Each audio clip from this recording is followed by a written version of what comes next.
Hello students, how are you बेटा? कैसे हैं? अच्छे हैं? चलो, तो क्या पढ़ रहे हैं?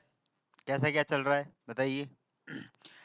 देखो, अपन अंग्रेजी पढ़ तो रहे हैं ना, लेकिन इस इंग्लिश के अंदर बहुत सारी ऐसी चीजें हैं जो हमको बेसिक नॉलेज होनी भी जरूरी होती है।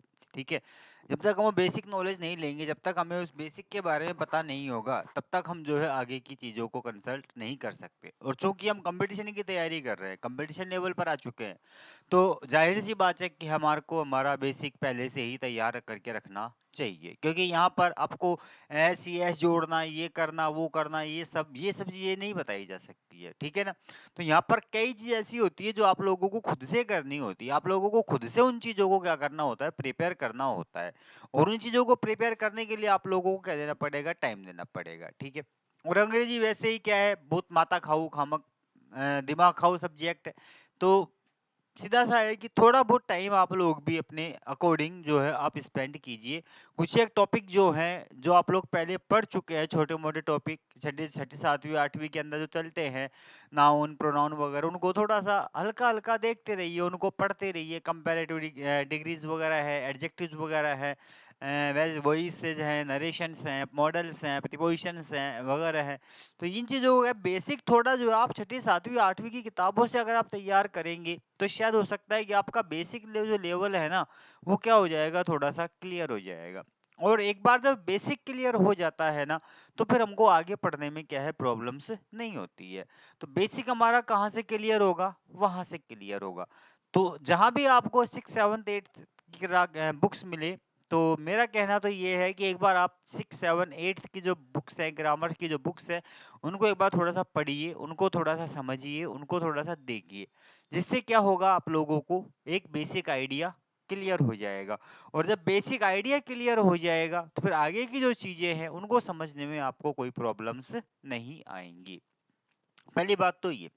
दूसरी बात जो होती है, वो होती है हमारे वोकैब सेक्शन को लेकर के। तो वोकैब सेक्शन में हमको प्रॉब्लम ये आती है कि हमारे सामने क्वेश्चन तो होता है, बट हम उस क्वेश्चन को क्या होते हैं, समझ नहीं पाते। उस क्वेश्चन को हम क्या नाम से ग्रेस्प नहीं कर पाते हैं कि वास्तव में ये what the demand of the question, कि क्वेश्चन क्या मांग रहा है, क्वेश्चन क्या कहना चाह रहा है ना? तो उस चीज को हमें समझना होता है, और उस चीज के लिए हमको क्या आवश्यकता होती है, उसका मीनिंग आना चाहिए। आना चाहिए ही नहीं आना चाहिए। सबसे पहले हमें उसका क्या देखना है, मीनिंग देखना है, और फिर उसका स्ट्रक्चर देखना है। ठीक है ना? तो कुछ एक चीजें होती है जो हमको क्या है, शुरू से स्टार्ट करनी पड़ती है, शुरू से हमको ये चीजों को देखना पड़ता है। तो थोड़ा बहुत स्ट्रक्चर वगैरह में, हालांकि मैं पूरी कोशिश कर रहा हूँ आप लोगों को हर एक चीज बताने की, हर एक चीज समझाने की। ठीक है, फिर भी कुछ एक चीजें हैं जिन पर आप लोगों को खुद को क्या करनी होगी, वर्क करना होगा, आपको खुद को उनके ऊपर मेहनत करनी पड़ेगी। तब जा करके वो चीजें क्या होंगी, आप लोगों के थोड़ा सा क्लियर हो पाएंगी, वो चीजें आप लोगों को अच्छे से समझ में आ पाएंगी। ठीक है, चलो, चलिए। तो जैसा कि हम लोग लास्ट क्लास जो हमारी चल रही थी, उस लास्ट क्लास के अंदर मैंने एक छोटा सा टॉपिक लिया था आप लोगों का। ठीक है, हालांकि छोटा सा था, लेकिन वो थोड़ा चल गया, कोई दिक्कत नहीं है। तो हम जो है डिस्कस कर रहे थे, हमारे एक छोटा सा टॉपिक था, और उस टॉपिक का नाम था बेटा कंडीशनल सेंटेंसेस। किसके ऊपर डिस्कस कर रहे थे हम लोग? कंडीशनल सेंटेंसेस के ऊपर हम क्या कर रहे थे, थोड़ा सा डिस्कस कर रहे थे। ठीक है, कंडीशनल सेंटेंसेस, कंडीशनल सेंटेंसेस को हमने क्या कहा था बेटा, क्या नाम दिया था हमने इसको, सॉरी, क्या नाम दिया था इसको हमने? शर्त वाले वाक्य। क्या कहा था इनको? शर्त वाले वाक्य। क्या कहा था इनको? शर्त वाले वाक्य, अर्थात वे वाक्य जिनके अंदर क्या होता है कि दो क्लोज होते हैं, एक के अंदर एक सबऑर्डिनेट क्लोज होता है और एक मेन क्लोज होता है, एक प्रिंसिपल क्लोज होता है, एक सबऑर्डिनेट क्लोज होता है। ठीक है, सबऑर्डिनेट क्लोज जो होता है वो इफ से जुड़ा हुआ रहता है, वहां पर क्या होता है, क्या होती है वहां पर कंडीशन की, वहां शर्त दी गई होती है। और सेकंड जो होता है वो रिजल्ट क्लोज होता है, जिसे प्रिंसिपल क्लोज कहा जाता है। उसके अंदर उस शर्त का क्या होता है बेटा, परिणाम दिया गया होता है। उस शर्त का क्या दिया गया होता है, परिणाम दिया गया होता है। ठीक है। तो वहां पर मैंने आप लोगों को बताया था कि ये क्या होते हैं, हमारे कंडीशनल सेंटेंस कहलाते हैं। क्या कहलाते हैं? कंडीशनल सेंटेंस कहलाते हैं। वे वाक्य जिनमें शर्त परिणाम संबंध पाया जाता है, वे वाक्य जिनमें शर्त परिणाम संबंध पाया जाता है, क्या कहलाते हैं? कंडीशनल सेंटेंस कहलाते हैं। इनके अंदर शर्त दी गई होगी और उस शर्त का क्या होगा? परिणाम होगा। और उस शर्त का क्या होगा? परिणाम होगा। तो मैंने आप लोगों को चार प्रकार की क्या बताई थी? कंडीशंस बताई थी। कितने प्रकार की बताई थी? चार प्रकार की मैंने आप लोगों को कंडीशंस बताई थी। चार प्रकार की बताई थी ना। पहली कौन सी बताई थी? Open condition. दूसरी मैंने कौन सी बताई थी आपको बेटा? Probable condition. दूसरी कौन सी बताई थी? प्रोबेबल। तीसरी जो बताई थी मैंने वो बताई थी कौन सी? इम्प्रोबेबल। कौन सी बताई थी? इम्प्रोबेबल। और इसी के अंदर एक मैंने बताई थी आप लोगों को, कौन सी? Imaginary condition. कौन सी बताई थी? Imaginary condition. ठीक है ना। तो ये चार प्रकार की मैंने आप लोगों को क्या बताई थी? कंडीशन बता दी थी। बता दी थी कि नहीं बता दी थी? बता दी थी ना। ठीक है। और ये वाली दोनों कंडीशन मैंने आप लोगों को क्या कर दी थी? समझा दी थी। समझा दी थी कि नहीं समझा दी थी? ओपन कंडीशन में क्या होता है? वर्तमान में कोई शर्त दे करके निकट भविष्य में उसका क्या होता है? परिणाम होता है। प्रोबेबल में क्या होता है कि निकट भूतकाल के अंदर ही शर्त होती है, निकट भूतकाल में ही उसका क्या होता है? परिणाम होता है। ठीक है। हो सकती थी। अब आती है हमारे कौन से प्रकार की शर्त? थर्ड प्रकार की कंडीशन। कौन से प्रकार की कंडीशन बेटा? थर्ड प्रकार की कंडीशन। ठीक है। अब हम बात करते हैं आज हमारे थर्ड प्रकार की इम्प्रोबेबल कंडीशन के बारे में। किसके बारे में? इम्प्रोबेबल कंडीशन के बारे में। ठीक है। तो देखिए, लिखिए इम्प्रोबेबल कंडीशन। ठीक है। थर्ड पॉइंट है हमारा आज, जो है हमारा थर्ड टाइप की जो है वो है हमारी इम्प्रोबेबल कंडीशन। इम्प्रोबेबल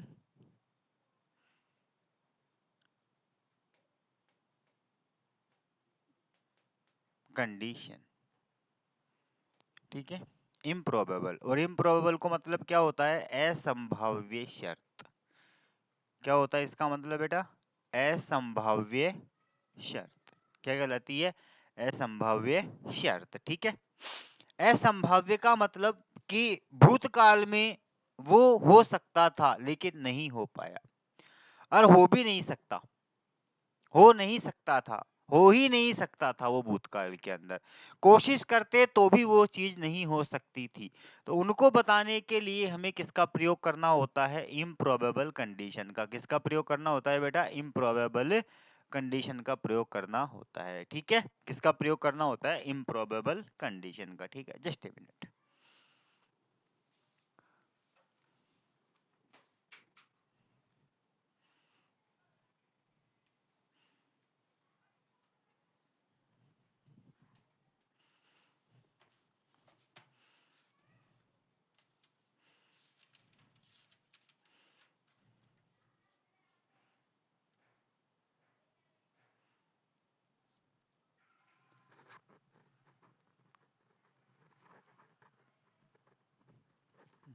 ठीक है। चलो देखो, वे शर्त जो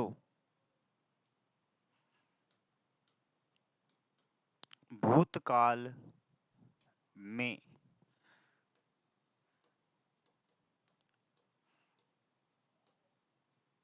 भूतकाल में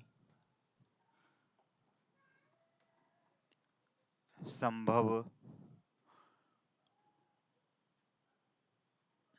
नहीं थी या नहीं हो सकती थी, नहीं हो सकती थी। ठीक है। ये वाक्य या इन शर्तों वाले वाक्यों में इन शर्त वाले वाक्यों में इफ के साथ पास्ट परफेक्ट टेंस दिया गया होता है तो दूसरी ओर वुड या कुड हैव प्लस वर्ब की थर्ड फॉर्म दी गई होती है। क्या दी गई होती है? थर्ड फॉर्म दी गई होती है। ठीक है, ये चीज यहाँ पर होगी। ठीक है ना, आ गई बात समझ में? क्लियर है? तो यहाँ पर जो कंडीशन चलती है, यहाँ पर सेंटेंस का स्ट्रक्चर आपको क्या रहेगा कि यहाँ पर जो है इफ के साथ क्या दिया गया होगा? Past perfect. और पास्ट परफेक्ट का मतलब क्या होता है बेटा? हमारा हेड प्लस वर्ब की थर्ड फॉर्म। क्या होता है? हेड प्लस वर्ब की थर्ड फॉर्म। तो यहाँ पर क्या दिया गया होगा? हेड प्लस थर्ड फॉर्म दिया गया होगा। तो यहाँ पर क्या दिया गया होगा? Would could have plus verb की थर्ड फॉर्म। क्या दिया गया होगा? Would could have plus verb की थर्ड फॉर्म। आ गई बात समझ में? बोलो, क्लियर है? तो ये हमारे क्या होते हैं? इम्प्रोबेबल कंडीशन वाले वाक्य होते हैं। कौन से होते हैं? इम्प्रोबेबल कंडीशन वाले वाक्य। कौन से होते हैं? इम्प्रोबेबल कंडीशन वाले वाक्य। ठीक है, आगे बात समझ में? बोलिए, क्लियर है? बोलो, क्लियर है? चलो देखो आगे बात करते हैं हम। एग्जाम्पल्स पे आ जाते हैं थोड़ा सा।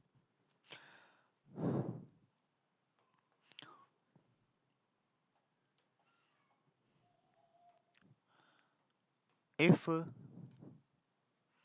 You had finished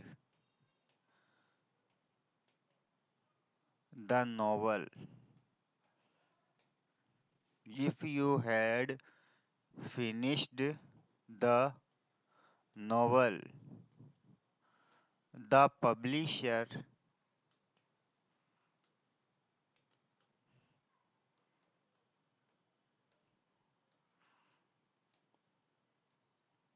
publish it।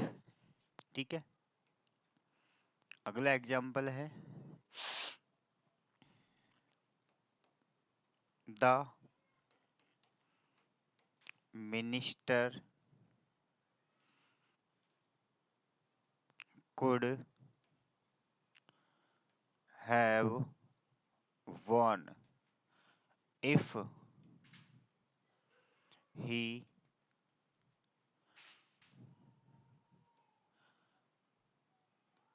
fulfill his promises in sorry इन को छोड़ो, मारो गोली। ठीक है, थर्ड नंबर पे है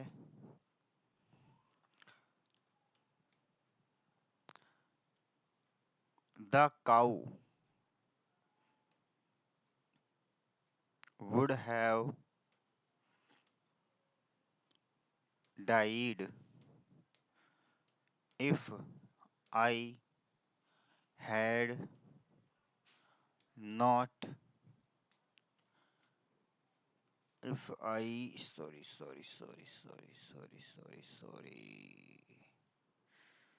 if I not take it to hospital. ठीक है, नेक्स्ट एग्जांपल है इफ द जज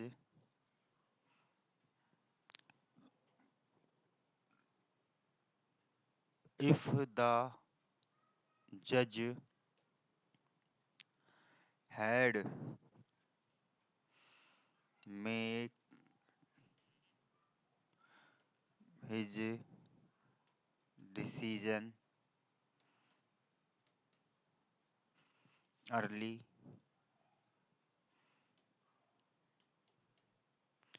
the criminal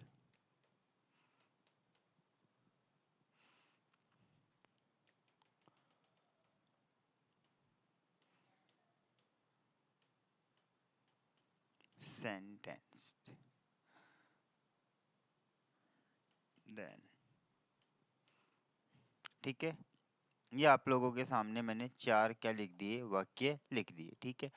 कंडीशन क्या रहेगी बेटा, इफ प्लस पास्ट परफेक्ट, तो दूसरी ओर क्या होगा, would, could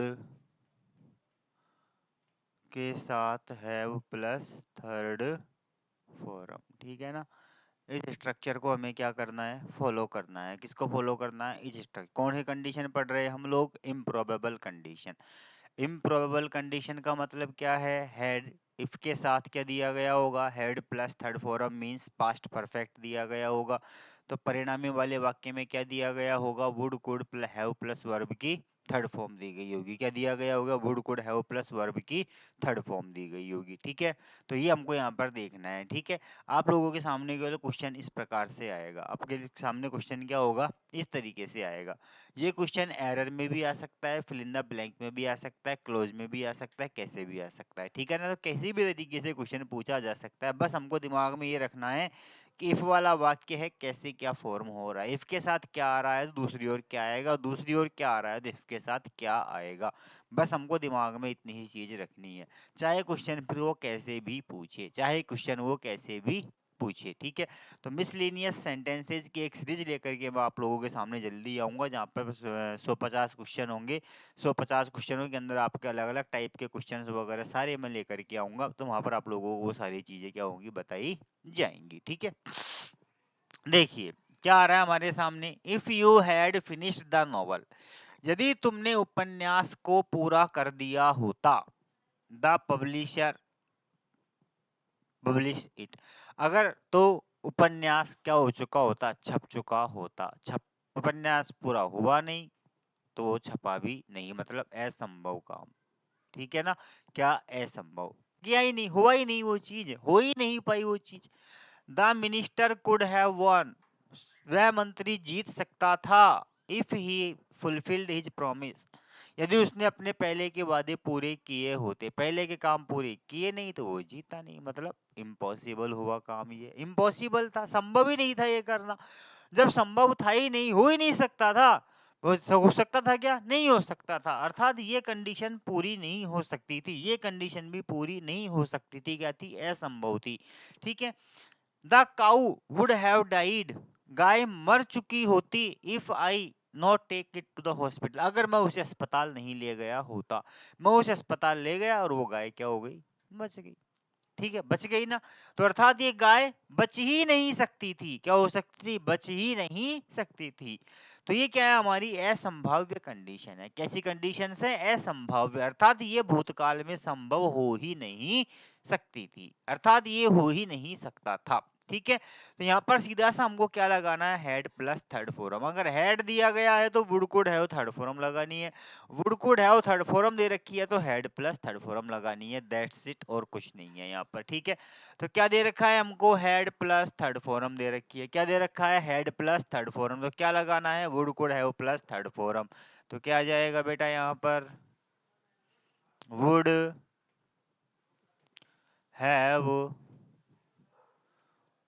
published, would have published, क्या आ जाएगा, वुड हैव पब्लिश्ड। यहाँ पर द मिनिस्टर, अब देखो यहाँ पर इफ क्या आ रहा है, बीच में आ रहा है, बीच में आ रहा है ना, कोई दिक्कत नहीं है, कहीं भी आ सकता है, कोई टेंशन लेने की आवश्यकता नहीं है। क्या आ रहा है, इफ आ रहा है, यहाँ पर क्या आ रहा है, could have plus third form आ रही है, तो यहाँ पर क्या लगाना है, had plus third form, had fulfilled, had fulfilled, वही सेम कंडीशन, क्या आ जाएगा, नेगेटिव है तो had not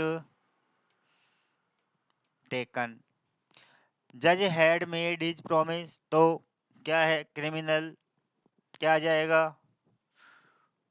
would have sentenced, sentence का मतलब होता है जेल भेजना, वुड हैव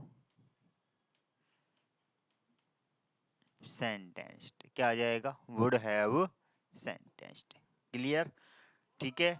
ये आपके सामने क्या है? Improbable condition. क्या है बेटा? ये आपके सामने इम्प्रोबेबल कंडीशन। क्या है ये? Improbable condition. ठीक है, आ गया समझ में? चलो देखो इनको एक बार एग्जांपल्स को आप लोग।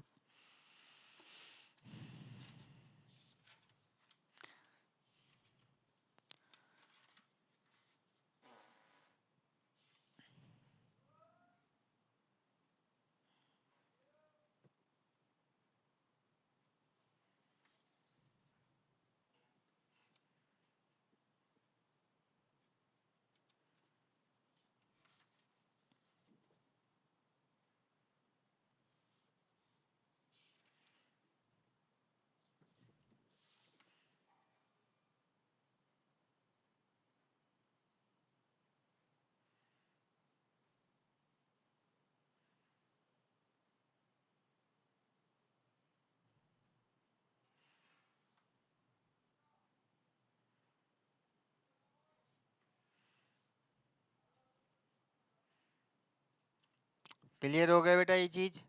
बोलो क्लियर? अब ये हो गई हमारी इम्प्रोबेबल। अब इम्प्रोबेबल के बाद में जो आती है हमारी, वो आती है हमारी कौन सी?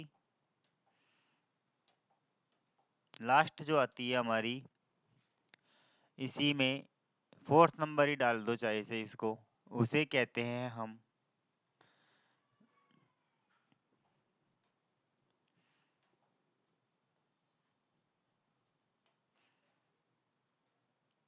इमेजनरी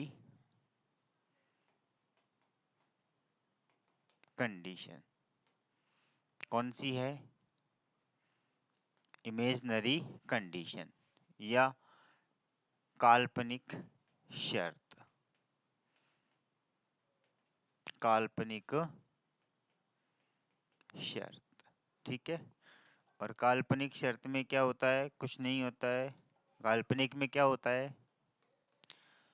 ऐसी शर्त या वाक्य जिनमें जिनमें केवल जिनमें केवल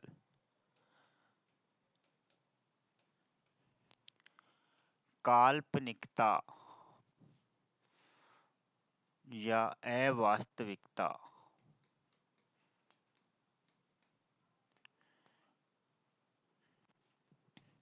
पाई जाती है। अवास्तविकता पाई जाती है। ठीक है, इन वाक्यों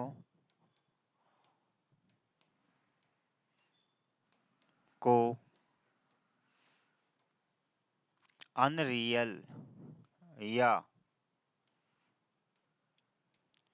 हाइपोथेटिकल सेंटेंस हाइपोथेटिकल सेंटेंस भी कहा जाता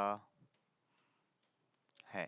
हाइपोथेटिकल सेंटेंस भी कहा जाता है। ठीक है, इन वाक्यों में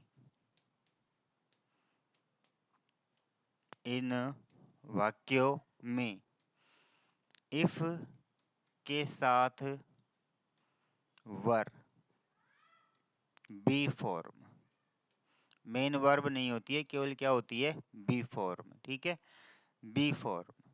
तो दूसरी ओर वुड प्लस फर्स्ट फॉर्म, ये इसका क्या होता है? स्ट्रक्चर होता है किसका? इमेजनरी कंडीशन का। किसका? इमेजनरी कंडीशन का। ठीक है, तो ऐसी शर्त या वे वाक्य जिनमें केवल क्या होती है? काल्पनिकता या अवास्तविकता होती है। क्या होती है? केवल काल्पनिकता या अवास्तविकता होती है। क्या कहलाते हैं? हमारे इमेजनरी कंडीशन कहलाती है। क्या कहलाती है बेटा? इमेजनरी कंडीशन कहलाती है। ठीक है, ठीक है। दूसरी बात कि इन वाक्यों को क्या कहा जाता है? अनरियल या हाइपोथेटिकल सेंटेंस भी कहा जाता है। क्या कहते हैं? अनरियल या हाइपोथेटिकल भी कहा जाता है।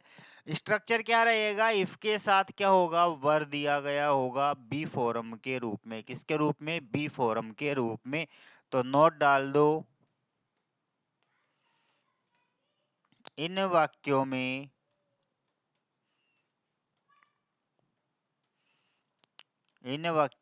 केवल बी फॉरम, इन वाक्यों में इफ के साथ केवल बी फॉर्म होती है। क्या होती है? केवल बी फॉर्म होती है, मेन वर्ब नहीं होती है। ठीक है, ये आप लोगों की क्या है? अनरियल या इमेजनरी कंडीशन, अनरियल या इमेजनरी कंडीशन। बोलो, आ गया समझ में? क्लियर है? बोलिए, एनी डाउट? ठीक है, एग्जाम्पल करें? चलो एग्जाम्पल देखो इसके। एग्जाम्पल इस पे क्या है? कुछ नहीं है, एग्जाम्पल आसान है बिल्कुल। एग्जाम्पल में क्या है? क्यों खामखा टेंशन लेके बैठे हो? चलो देखो, if I were a bird, नहीं,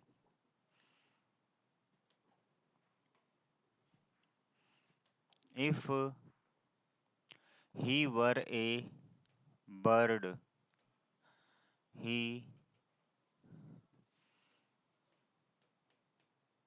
fly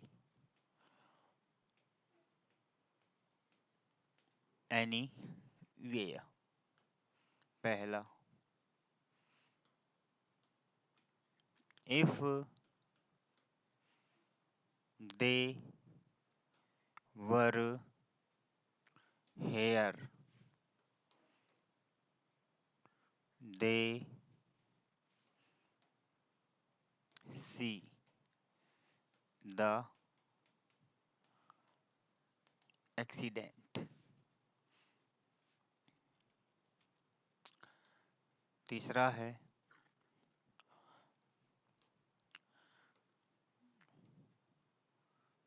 she would kill her enemies if she खालिस्तान a witch। Oh my god, I would help all the poor children if I Khalistan be a millionaire। ठीक है,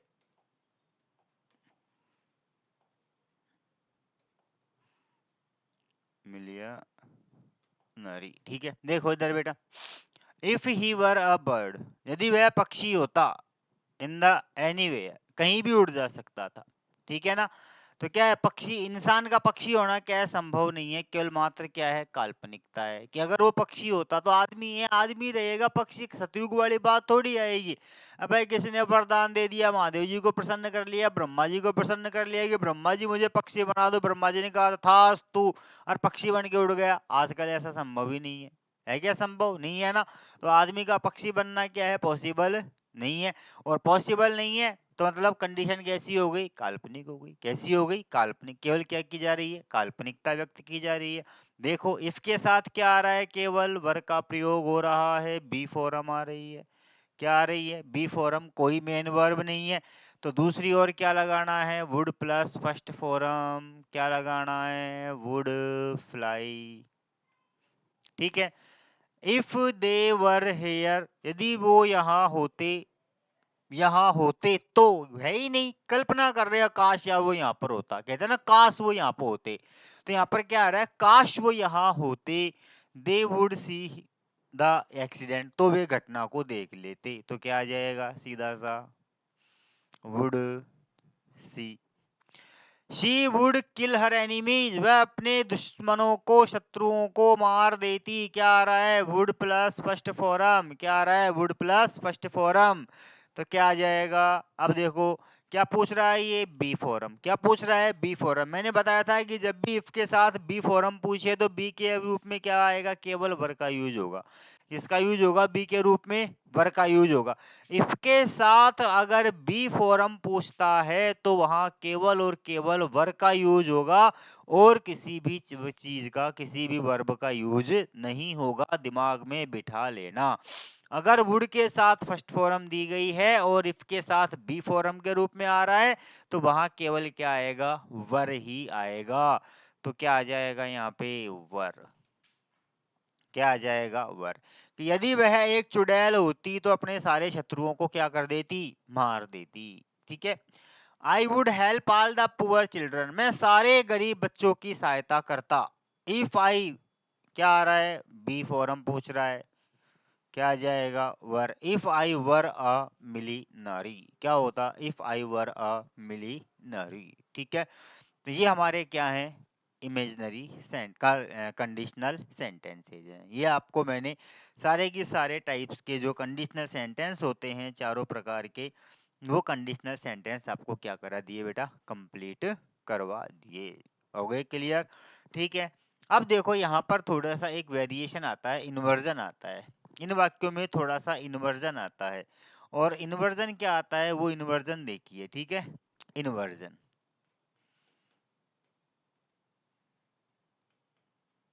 और inversion जो है वो दो जगह आता है। ठीक है। एक तो हेड में और एक वर्ब में। ठीक है। कि एक तो वाक्य लिखा जाए कि एक तो, क्योंकि कंडीशन को क्या होता है, कंडीशनल सेंटेंस हेड से भी स्टार्ट होते हैं और वर से भी स्टार्ट होते हैं।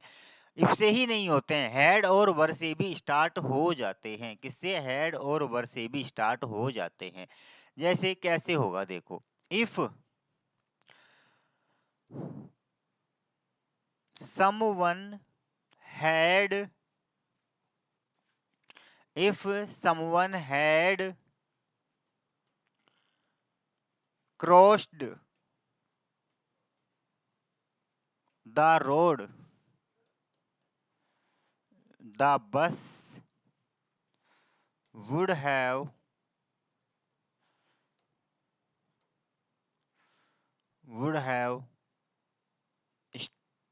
struck to him. The bus would have hit.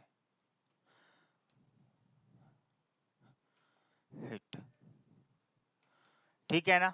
Inversion कैसे होगा कि यहाँ पर जो ये हेड आ रहा है, क्या आ रहा है? ये यहाँ पर जो हेड आ रहा है, इस हेड को कहाँ रख सकते हैं हम? इफ की जगह रख सकते हैं। अगर इस हेड को यहाँ इफ की जगह रख देंगे तो वाक्य कैसे बन जाएगा? हेड से बन जाएगा। तो भी ये क्या रहेगा? कंडीशनल ही रहेगा। और इसका स्ट्रक्चर कैसे बन जाएगा? वाक्य क्या हो जाएगा हमारा?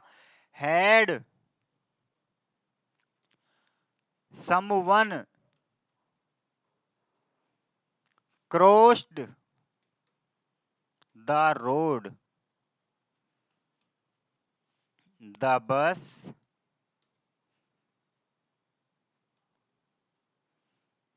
would have hit him. बस would have hit him. ठीक है। इसी तरह if the manager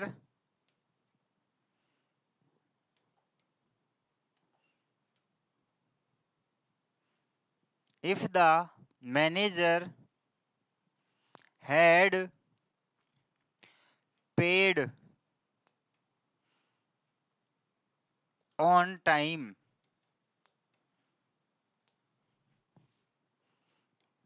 the employers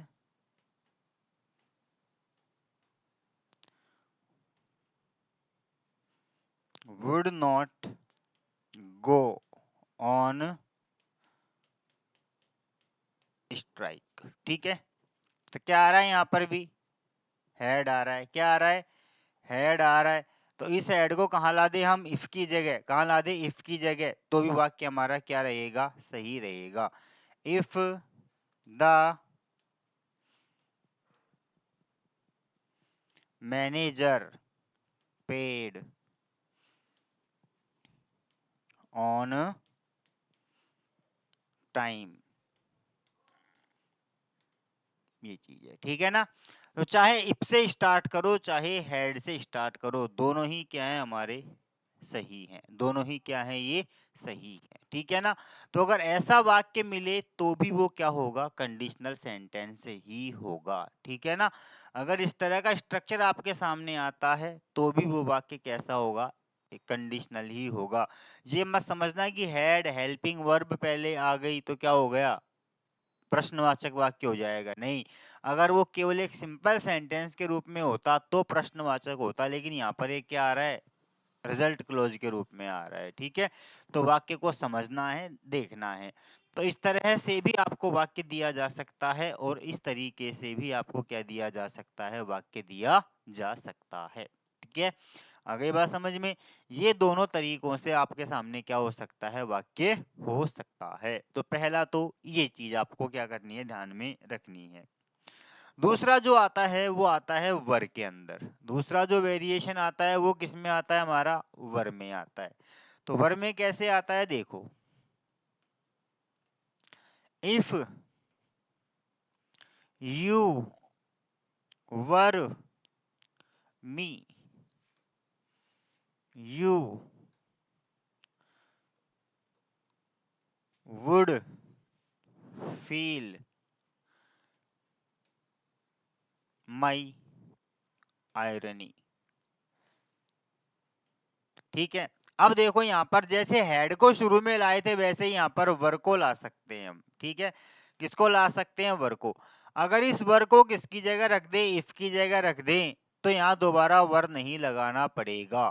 तो क्या हो जाएगा वाक्य हमारा, वर यू मी, बस केवल इतना सा चेंज करना है और कुछ नहीं करना है, वर यू मी। अगर तुम मेरी जगह होते, तो इसका मतलब भी यही है और इसका मतलब भी यही है, इसे कहते हैं इन्वर्जन थोड़ा सा।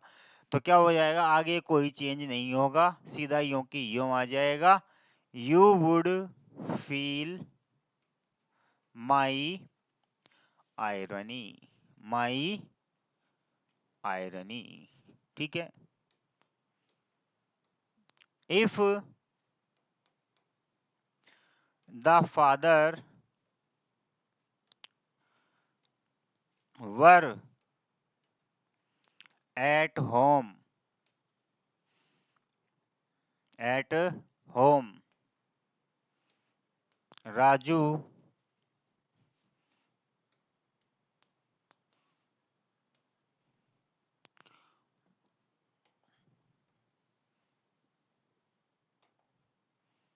Raju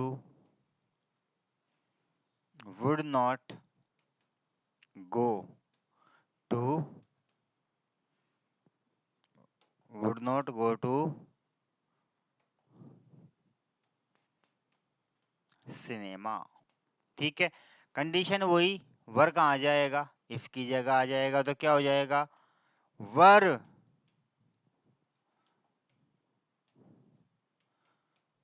the father at home, Raju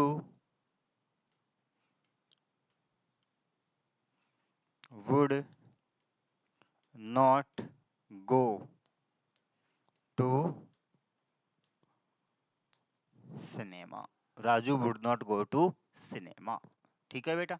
ये है तुम्हारा क्या, थोड़ा सा इन्वर्जन वाला, कि चाहे वर से स्टार्ट हो चाहे इफ से स्टार्ट हो, दोनों ही वाक्य क्या है हमारे सही हैं, दोनों ही वाक्य क्या रहेंगे, सही। ये भी सही है और ये भी वाक्य को लिखने का तरीका क्या है, सही है, ठीक है। तो इस तरीके से भी वाक्य आ सकता है और इस तरीके से भी आपके सामने वाक्य दिया जा सकता है, ठीक है। तो ये आप लोगों के क्या थे, कंडीशनल सेंटेंसेस थे, और मैंने इन कंडीशनल सेंटेंसेस को आपके सामने बिल्कुल क्लियर कर दिया, स्पष्ट कर दिया। तो आप लोग देखना, इनको पढ़ना, एक्सरसाइजेस सोल्व करना, ठीक है। कुछ भी नहीं है इनके अंदर, बहुत आसान है, बिल्कुल आसान है, कोई ज़्यादा टेंशन नहीं है। बस केवल तीन चीज़ें हैं, प्रेजेंट टेंस, पास्ट टेंस और past perfect tense. Present indefinite तो may, will, shall, can plus first form, ठीक है। अगर दी सेकंड फॉर्म आ रही है इफ के साथ में, तो could would should plus first form लगानी है। Could would should first form आ रही है तो पास्ट इंडेफिनिट लगाना है। अगर पास्ट परफेक्ट आ रहा है इफ के साथ में, हेड प्लस थर्ड फॉर्म दी गई है तो would could have plus third form लगानी है। और अगर would could have plus third form दे रखी है तो पास्ट परफेक्ट लगाना है। अगर इफ के साथ वर दिया गया है तो दूसरी ओर वुड प्लस फर्स्ट फॉर्म लगाना है। और अगर वुड प्लस फर्स्ट फॉर्म दे रखा है तो बी फॉर्म के रूप में क्या लगाना है, वर का यूज करना है, बस दैट्स इट। ये हमारे क्या है, कंडीशनल सेंटेंसेज है। तो ये तुम्हारे कंडीशनल क्या थे, सेंटेंसेस थे। ये मैंने आप लोगों को क्या कर दिए, बता दिए, समझा दिए। छोटा सा टॉपिक था एक, ये बीच में थोड़ा मैंने आपको ले दिया। तो आई थिंक कि यू समझ गए होंगे आप लोग इस चीज को। ठीक है, आपके समझ में आ गया होगा अच्छे से ये टॉपिक जो है। तो देखते रहिए, पढ़ते रहिए। ठीक है, मिलते हैं अगली क्लास में नए टॉपिक के साथ। तब तक देखते रहिए और मुस्कुराते रहिए हमारे टीच लर्न चैनल के सहित साथ में।